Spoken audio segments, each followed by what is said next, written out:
Airport, which you know as the world's busiest airport this week. We're the busiest airport in the world, as Alex said, right now, for the 10 days surrounding AirVenture by traffic. We have a total staff just for the airport of 12 during the summer, 9 full-time employees and 3 seasonals. So we do quite a lot with 12 people.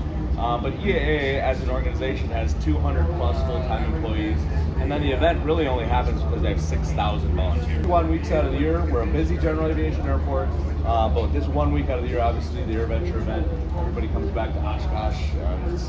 The AirVenture event probably can't be put into words, but the airport is very unique in a lot of ways, and so this all doesn't happen without not only all the volunteers, but EAA's contractors, and exhibit setup staff that are here from May, setting up in the beginning of May. I mean, the setup starts in the beginning of May, and then teardown doesn't end until about 2 months after the show's done. The last few days before the gates open, we never think it's going to get done, and everything that, we might be 4 or 5 days out, and we're like, there's no way. Every city, there's no way we're going to be ready by Monday, but every year they get ready and ready to rock and roll for the event. $257 million based on last year's numbers, annual impact numbers. So it's massive for the state of Wisconsin, obviously the region, and then surrounding states that kind of benefit from it as well. So there's a lot of complexity on this airfield and on this airport, just associated with 51 weeks out of the year we operate one way, and 10 days out of the year we operate a completely different way, which nothing is standard about what you see out there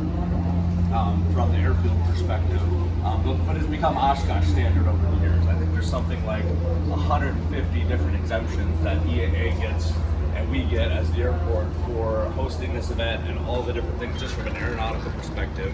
So it kind of blows the mind. I mean, a stack of paperwork is this thick, and that's probably just one volume.